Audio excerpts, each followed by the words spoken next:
Senator Begich, would you like to make an opening statement? Thank you, Madam Chair. And usually I don't, but this is one of those issues that is pretty important to Alaska. So thank you for having the hearing. And also I want to share, Admiral, my condolences to the families, as the Chair and the Ranking Member have expressed also. So thank you for your service. Anytime I get a moment, it's always important to kind of bring, at least my view, Alaska in perspective to what it means in the sense of fisheries. And let me start by saying Alaska, which is 47,000 miles of shoreline, more than the rest of the country combined. We have 70% of the outer continental shelf. We produce and harvest over half the seafood of the country with about 4 billion pounds annually, with about 2 billion plus in value. Just to give kind of perception or perspective of where we are, 3/4 of our state or three sides of our state are bordered by water. So we understand the business and have been understanding the waters around us and how to ensure that they are protected. We also understand, besides the importance of fishing, but also shipping and cruise industry, oil and gas, which also is in our waters. Again, we're a very diverse economy with our oceans and our waters that border Alaska. I want to thank Dr. Lubchenco and Ms. Sutley. Nancy, good to see you, and Admiral Allen for hosting a listening session in Alaska. You probably got a good sense of the diversity of opinions of Alaskans, and you are still standing, and that's a good sign. I appreciate your willingness to go there and listen to the very diverse ideas and concerns we have. When you think of fisheries and the sustainable models that we have, when you think of pollock and salmon and halibut and cod, we do have, of those 4 fisheries, sustainable fisheries and noted sustainable. But I'll just mention 2 quick things, and then I'll look forward to the questions. I do have several questions, but to follow up on the ranking member's comment regarding the economic component. And Dr. Lubchenco, you and I have had a conversation briefly about this, but the important piece of the oceans not only is the preservation and the long-term environmentally sound condition of the oceans, but also the economic components, as I've mentioned, Alaska, and how that fits into the equation. 2 recommendations I'll just point out that I thought were, I was glad to see it in there, the law of the sea and the recommendation of the law of the sea. I've been a personal supporter of that. Our House and Senate members in Alaska have just made a joint effort to try to move that forward as a resolution supporting it, so Alaska is interested in supporting this. But also the mention of the Arctic and climate change, which, again, I want to thank you for that and the recommendations related to the Arctic. I'll end there and just really look forward to your testimony, and then I have some questions I would love to ask you all. Thank you very much. Thank you, Madam Chair, and I hate to continue on this line because I'm just trying to understand it a little bit better, and I'll just give you an example. When I was mayor and we had a situation with crime in our community, I co-chaired with our U.S. attorney and had multiple folks, because at the end of the day, in our situation, we pulled the trigger on the amount of money and resources. And so I'm looking at who's co-chairing. And what I've learned in my very short time here, if you don't have the right people at the top, the resources don't get allocated, which is a big question I have on this. It's great policy, but I read very little about how we're going to allocate money, other than I see some comments, Dr. Lubchenco, that I'm going to ask you about, so be prepared for that. Why would you not just have the co-chairs, and this, maybe I'm just too new to this, is the Secretary of Interior, Secretary of Commerce, and their designees? And then have agencies like yourself and the list that you had, Ms. Utley, in regards to who would be the contributing partners. I think Admiral Allen laid it out how he plays a role here. He's not the lead role, but he plays a contributing role. Why not do that? Because at the end of the day, the Secretary of Commerce and Secretary of Interior will have to allocate resources if we believe the oceans are a significant piece of the equation of our country and what we need to do. From Alaska's perspective, it is very significant. It's economic development, it's environmental issues, it's huge. Why would you not do that? Who wants, because at the end of the day, you got to pull the trigger on who's going to foot the bill and take care of all these recommendations. Otherwise, there'll be another report that these folks have seen for multiple years. Thank you, Senator. I'll say we didn't, at CEQ didn't ask for this recommendation, but I think it was the consensus of the task force that the council itself needed to be chaired by White House entities, because the responsibilities over the oceans, coasts, and marine resources in the Great Lakes really cover so many parts of the federal government, and the concern that all of the pieces of a national ocean policy would need to be considered, and to ensure that, as well as that we're, as we carry out these stewardship responsibilities, we're also coordinating and linking into important commercial shipping, security interests that lie outside of, I think, the direct domain of what we propose with respect to the National Ocean Council. So there were many suggestions made to us, and as I said, the recommendations of the previous outside commissions was that there be high-level engagement from the White House as well as the agencies involved. So that was the basis of the task force discussions and the basis of that recommendation. Fair statement. I don't agree with it, but thank you for that. I just think that, you know, in all my experience, you know, at the end of the day, it's going to, where are the resources going to go to allocate for these purposes? And someone has to pull that trigger on the highest level possible in the department, seems to me the secretary level. Let me, if I can, real quick, Dr. Lubchenco, on a kind of moving somewhat away, but in your prepared remarks, you mentioned that NOAA may have to modify or reprioritize some of its missions and data gathering responsibilities. Can you, are you prepared to elaborate a little bit more what you mean by that, so I understand that, and understand what the impacts might mean and what resources you may adjust, or where the focus might be from your department? Senator, it's clear that to fully implement the types of areas identified in the interim report will require significantly more information, and the acquisition of that information, for example, to better integrate across the federal family many of the activities that affect oceans and that benefit from oceans. Doing that will require some additional effort. And although the interim report has not obviously been finalized, and we are still working on the marine spatial planning portion of the report, what will be laid out in the end is mostly a policy and framework that will then need to be made much more specific, partly across the federal family, partly with respect to interactions between states and tribes. And as we get into the identification of those specifics, it will be easier to map that onto what the extent to which our current capacities can meet those, as opposed to additional areas where we may need to redirect resources or have additional resources. So these are starting discussions, framing policies, and their implementation remains to be identified. Thank you very much. My time has expired. Thank you, Madam Chair. Senator Begich, do you have a second round of questions? I do, just a few, and Ms. Utley, I was listening carefully, and you know my background as a mayor. I was just visualizing the comprehensive plan we have just done for Anchorage. It took 10 years, 3 mayors. I can't even imagine how many public hearings we had, community meetings, and I look at marine spatial planning as it's zoning for the waters. I mean, that's basically what it is.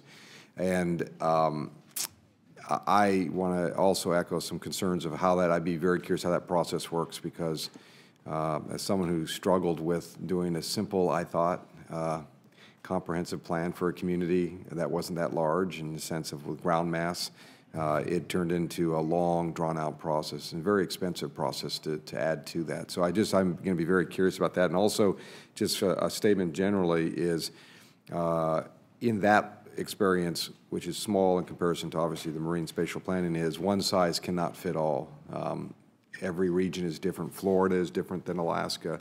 The East Coast is different than the Western states. So as you think about that, I made a statement in my opening comments regarding I felt, as well as the state of Alaska's state government feels, that there was a lack of economic understanding of the fisheries, energy, commerce that occurs within our oceans in this interim policy. One, Ms. Utley, do you agree with that?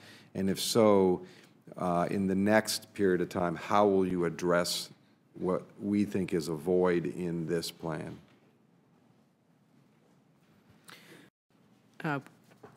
On your first I think point on marine spatial planning, I think we recognize it's going to be a challenging exercise, and I think the analogies to the kind of comprehensive planning we do on land, but I think, again, just trying to break through some of the stovepipes and look in a more integrated way at how all of us relate to the use of ocean resources. And I think very important and to that is going to be how do we interact and make sure that we're really taking a bottom-up approach, that this does reflect the differences among regions. Certainly the Arctic and Alaska has its own region, right. But that has, for this to be successful, we have to have something that does recognize and does come from the regions themselves. Thank you for that. Coming up. With respect to the economic interests, I think the President asked us really at this point to focus on some of the stewardship issues, but we recognize in the report and in our discussions how important it is to link the work that the task force is doing to important economic considerations, including recreational commercial fishing, shipping, and energy development. And I think, again, reflected by the task force members who are here, that those interests are very important. The shipping and security interests that the Department of Homeland Security and the Coast Guard, the Department of Defense has been very engaged in this process. The energy development oversight responsibilities that the Department of Interior has and the fisheries responsibilities that NOAA has are all very important as we go forward. And as we consider how we finalize the report, I think you will ensure that we're clear on the link between the health of the oceans and our healthy economy and these important economic uses of the ocean. Great, thank you very much. And then when you do your final report, this is going to be a kind of a consistent comment I'll have not only in this committee and other committees that I serve on and other aspects is, will you discuss the budgetary requirements, where and how that will occur?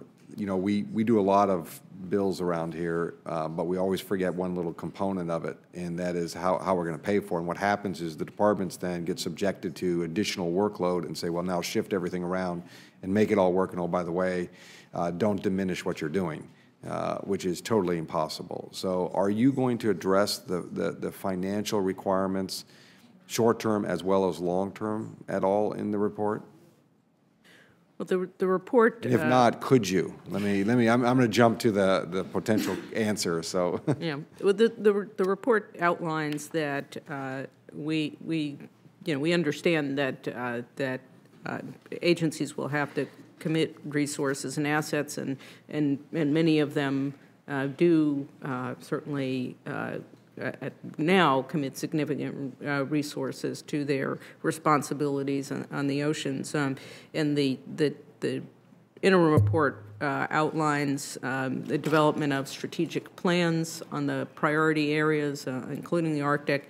And in that process, I think that's where we would expect the budgetary and resource needs to be identified for these areas for the agencies who are involved in this effort.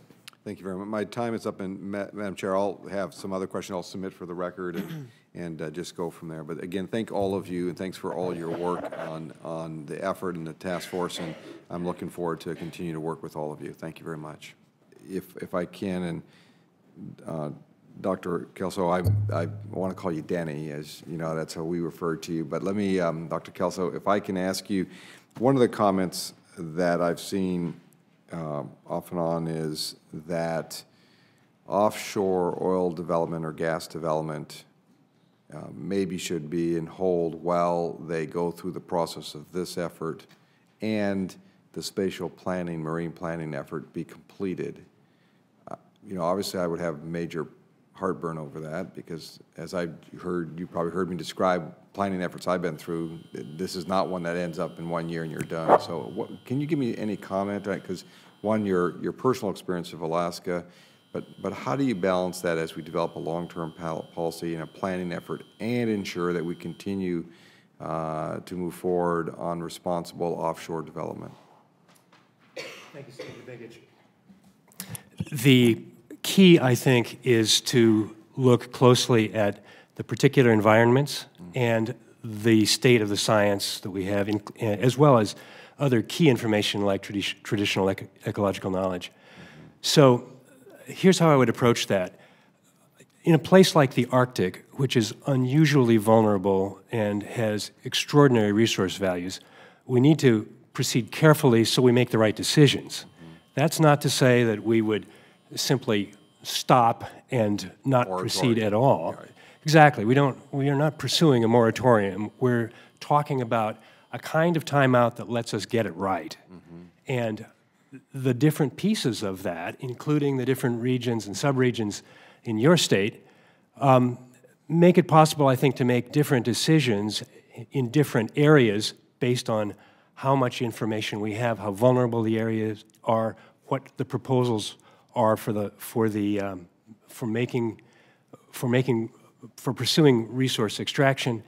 And in a particular example, oil and gas, there the previous administration put such a large area on the leasing block that it made it very difficult to make thoughtful decisions about the specific effects, not only on ecosystems, but also on coastal communities. As you well know, the communities in the Arctic slope and in northwest Alaska depend so heavily on the sea, and the North Slope Borough has asked for a very careful approach, and in the words of a borough mayor, it's too much, too fast, too soon. And we think that's pretty good advice.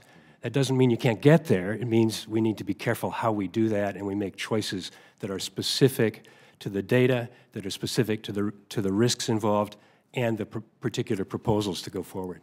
And do you think, you saw some of my line of questioning regarding the economic, when you do an oceans policy from an environmental viewpoint, that's one piece of it, but there's all the economic pieces. I know when we did our comprehensive plan, we actually required an economic analysis, impact analysis, pro and con. In other words, you know, if you shut off an area, that may be maybe it's commercial fishing. What's the impact? Or it might be a shipping lane, or it might shrink down an area that may be accessible. Do you think that's an important part if we go down this effort of marine spatial planning, that there need also be tied directly to an economic impact analysis, both private and public sector analysis? I think the ocean policy and the marine spatial planning part of that provides an opportunity to give greater certainty, to ensure that conflicts are reduced, and to build on the best available science and to fill in some gaps in science where those exist. I followed in the Anchorage Daily News your work, I would say adventures, on the comprehensive plan for Anchorage. It was an adventure. And I would suggest that one way we avoid the kind of tangle that you were successfully able to navigate, but it was a challenge, is we don't take on every place at once. We don't try to do the entire U.S. exclusive economic zone. Yep. We choose some pilot areas. We know that there are some areas that are ready to go. Several states have done important work already. State of Massachusetts, state of Rhode Island are underway right now. State of Washington has excellent experience with the Puget Sound Partnership, and the work that's going on in other places can teach us how best to proceed. That doesn't mean that it will be simple, but I think if we choose our pilot projects carefully, if we learn from them, we use adaptive management going forward, I think we can handle the kind of challenges that you already know so well. Thank you very much. That's actually some very good advice in how to approach the planning effort, because sometimes we want to do it all at once, and we usually collapse under our own weight. That's why I remember as mayor, I inherited from the former mayor, and we had to kind of do pieces in order to kind of get it moving. But thank you very much. Thank you, Madam Chair. And it makes me want to go back and look at the clips, Senator. It's, from your let me so- say it was diverse, and we had 1,900 square miles of a city, so it was very diverse geographically as well as people-wise. Chairman Frank, you're absolutely right. I mean, my experience, especially in Alaska, is the tribes and the elders from generation to generation they knew what was happening before we knew, in the sense of the scientific world, of what should have been talking about decades ago. Yeah. And there's great knowledge within the tribal community and the elders within, I know in Alaska, and I'm sure within your tribe, that we should engage in an aggressive way on what we need to be doing based on what we're seeing in Alaska. I mean, we're moving whole villages because of the impact, and there's many other impacts, but thank you for those wise words.